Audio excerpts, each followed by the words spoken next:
శ్రీ గురుభ్యో నమః. మాఘ పురాణం 2వ అధ్యాయం. దిలీప మహారాజు వేటకు బయలుదేరి వెళ్లడం. దిలీపుడు అనే మహారాజు అనేక యజ్ఞయాగాది క్రతువులు చేసి గొప్ప పుణ్యాత్ముడుగా ఉన్నాడు. అతడు తన రాజ్యంలో ప్రజలను కన్న తండ్రి వలె అన్ని విధాల్లాగా కాపాడుతూ ఉన్నాడు. ఒకనాడు ఆ రాజు వేట కోసం అడవికి వెళ్లాలి అనే కోరిక కలిగింది. మనసులో కలిగిన ఆ కోరికను నెరవేర్చుకోవడానికి ఎలాంటి వాళ్లైనా సరే సహజమే కదా. కాబట్టి అలాగే ఆ దిలీప మహారాజు కూడా వేటకు వెళ్లాలి అని నిశ్చయించుకుని వేటకు కావాల్సిన అన్ని వస్తువులు సిద్ధం చేసి వేటకు వెళ్లాల్సిన దుస్తువులు వేసుకుని సైన్యం తీసుకుని బయలుదేరాడు. దిలీపుడు వేటకు వెళ్లిన అడవి క్రూర మృగాలతో నిండిపోయింది.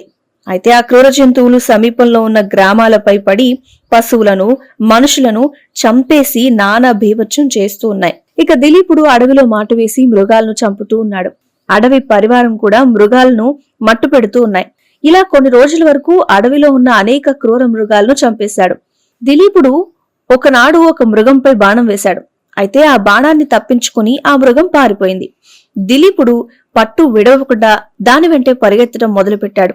ముందు మృగము, వెనక దిలీపుడు, అతని వెనక పరివారం, ఇలా అందరూ పరిగెడుతూ ఉన్నాడు. ఆ మృగము ఒక కీకారణ్యంలో ప్రవేశించింది. అప్పటికే దిలీపుడు అలసిపోయి ఉన్నాడు. దాహం వల్ల నాలుక ఎండిపోతూ ఉంది ఆయనకి. పరివారం అందరూ కూడా నీటి కోసం వెతుకుతూ ఉన్నారు. అదృష్టం కొద్దీ ఆ సమీపంలో ఒక సరస్సు వాళ్లకు కనిపించింది. దాన్ని చూసి చాలా సంతోషపడి దిలీపుడు సరస్సు దగ్గరకు వెళ్లాడు. ఆ సరస్సు అంతులేని తామర పువ్వులతో నిండి ఉంది. చాలా మనోహరంగా ఉంది అది చూడ్డానికి. దిలీపుడు అతని పరివారం అంతా కూడా తృప్తి తీరా నీళ్లు తాగి గట్టుపైన ఉన్న వటవృక్షము కింద అలసట తీర్చుకుంటూ ఉంటే దిలీపుడు వేటలో చెల్లాచెదురుగా తరిమేసిన పులులు, సింహాలు, అడవి పందులు అయిన జంతువులన్నీ కూడా ఆ సరస్సు దగ్గరికే వచ్చి చేరాయి. దిలీపుడు అతని పరివారము వాటిని చూసి గురిపెట్టి బాణాలు వేసి చంపేశారు. దిలీపుడు సంతోషించి వాటి చర్మాలను ఒలిపించి తన నగరానికి బయలుదేరి వెళ్లిపోయాడు. అలా ఇంటి దగ్గరకు వెళ్తూ ఉన్న సమయంలో మార్గంలో ఒక వృద్ధ బ్రాహ్మణుడు ఎదురయ్యాడు. ఆ బ్రాహ్మణుడు బ్రహ్మ తేజస్సు కలిగి ప్రకాశిస్తూ ఉన్నట్ట. ఆ విప్రుణ్ణి చూడగానే దిలీపుడు ఆగి చేతులు జోడించి నమస్కరించి నిలబడి ఉన్నాడు. ఆ బ్రాహ్మణుడు క్షణం ఆగి రాజును చూసి, ఇతని ముఖవర్చస్సు చూడగా గుణవంతుడి వలె ఉన్నాడు, ఇతనికి ఏదైనా ఉపకారం చేయడం మంచిది అని మనసులో అనుకుని, మహారాజా, శుభకరమైన ఈ మాఘమాసంలో సరస్సు దగ్గరలోనే ఉన్నా అందులో స్నానం చేయకుండానే ఇంటికి వెళ్తున్నావేంటి? మాఘమాస మహత్యం నీకు తెలీదా అని ప్రశ్నించాడు. ఆ మాటలకు దిలీపుడు ఆశ్చర్యపడి ఆ వృద్ధ బ్రాహ్మణుని చూసి, విప్రోత్తమా, అలా ప్రశ్నించారేంటి అని అడిగాడు. పరమ పావనమైన మాఘమాసము కదా అని జ్ఞాపకం చేస్తున్నాను అని బ్రాహ్మణుడు సమాధానమిస్తాడు. చిత్తం స్వామి, నాకు గుర్తులేదు. రాజప్రాసాదమున ఉన్నచో పురోహితులు చెప్పేవాళ్లు.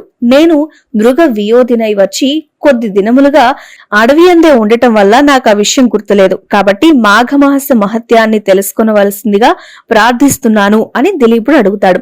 రాజా, ఈ సరస్సులో స్నానం ఆచరించి శుచిగా ఉండి ఇలా రండి.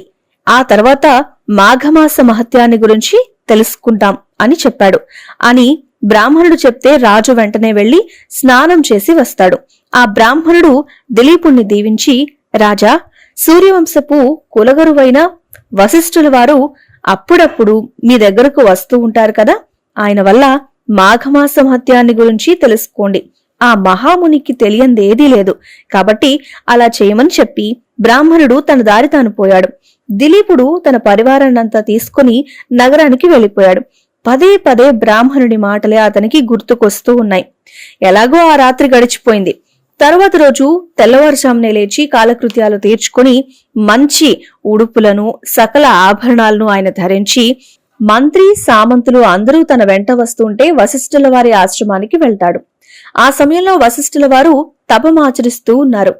శిష్యులు వేద పఠనం చేస్తూ ఉన్నారు. దిలీపుడు ఆ దృశ్యాన్ని చూసి వారికి తపోభంగం కలగకూడదని కొంతసేపు అక్కడే వేచి ఉన్నాడు.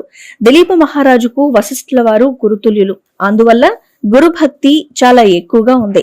మరికొంతసేపటికి వశిష్ఠుల వారు తపస్సు నుంచి లేచి రాజును కుశల ప్రశ్నలు అడిగి ఉచితాసనం మీద కూర్చోబెట్టి ఆ రాజు తన దగ్గరకు రావడానికి కారణం ఏమిటి అని అడుగుతాడు.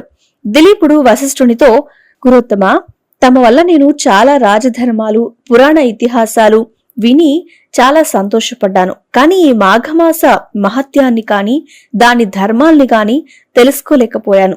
కాబట్టి ఆ విషయాలను తన నుంచి తెలుసుకోవాలి అని ఇక్కడికి వచ్చాను. కాబట్టి పరమపావనము మంగళప్రదము అయిన మాఘమాస మహత్యాన్ని గురించి నాకు తెలియజేయండి అని కోరాడు. అవును మహారాజా, నీవు కోరిన కోరిక సమంజసమైందే. మాఘమాసం యొక్క మహత్యాన్ని ప్రతి ఒక్కరూ తెలుసుకుని తరించవలసిన అవసరం ఎంతైనా ఉంది. మాఘమాసం యొక్క మహత్యాన్ని వర్ణించటం నాకు కూడా వల్ల కాదు. ఇతర దినాల్లో చేసే క్రతువులు కాని యాగాలు కాని ఇవ్వనంత ఫలం కేవలం మాఘమాసంలో నదీ స్నానం చేసినంత మాత్రమే కలుగుతాయి. కాబట్టి ఈ మాఘమాసమందు చేసే నదీ స్నానం వల్ల మనిషి అత్యధిక పుణ్యాత్ముడవుతున్నాడు. అంతేకాదు ఈ మాఘమాసం అన్ని విధాలా పుణ్యప్రదమైంది అని చెప్తాడు.